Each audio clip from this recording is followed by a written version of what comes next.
আজি বনাব লৈছোঁ শুকতি মাছৰ সৈতে কচু শাক। কচুখিনি এতিয়া কাটি লৈছোঁ।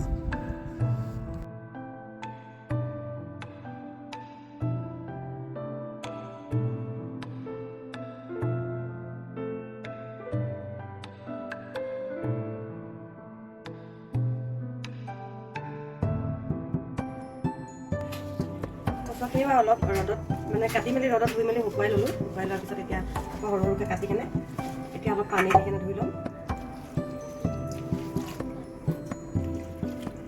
কচুখিনি তিয়াই থৈ দিলে ভাল হয় আৰু।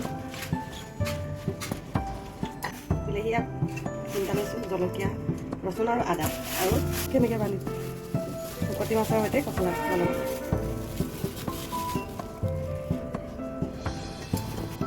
মই কচু শাকত ৰচুন আৰু আদা দি বনাওঁ।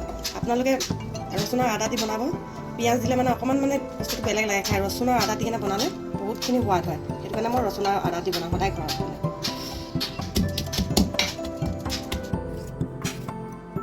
বিলাহীখিনি সৰু সৰুকৈ কাটি লৈছোঁ। তেলখিনি বহুত মানে অলপ কমকৈ দিছোঁ।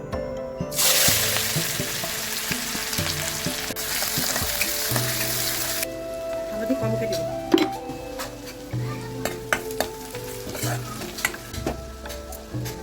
মাছখিনি দিলে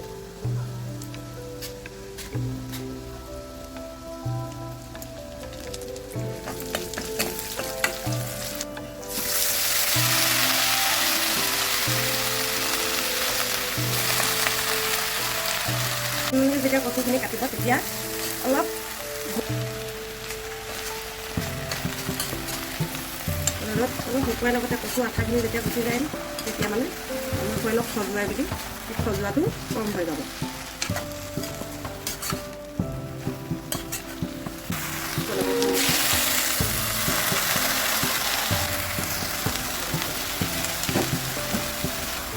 বিলাহী কিন্তু ৰুটি কৰি দিছোঁ।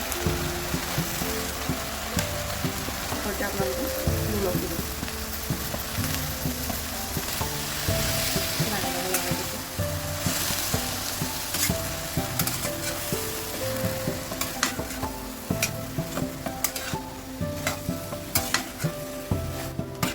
কচু আৰু বিলাহীখিনি মিক্স কৰি ল'ব। লৰাই মেলি অলপ টাইম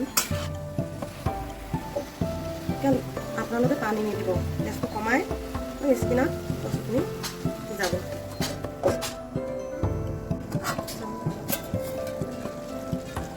স্কিনত বনাই থাকোঁতে কেনেকুৱা হৈছে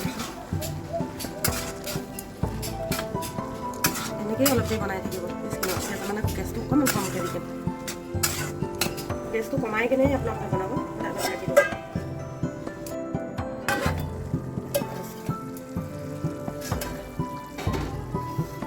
দেখিছেনে পানীটো এতিয়া ওলাই আছে। মই কিন্তু পানী অলপো দিয়া নাছিলোঁ। এবাৰ কেনেকৈ ওলাই আছে।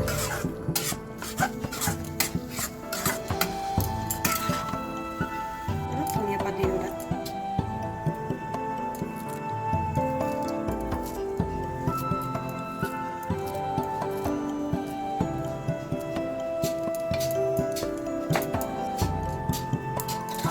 একেবাৰে মই তাত পানী দিয়া নাই।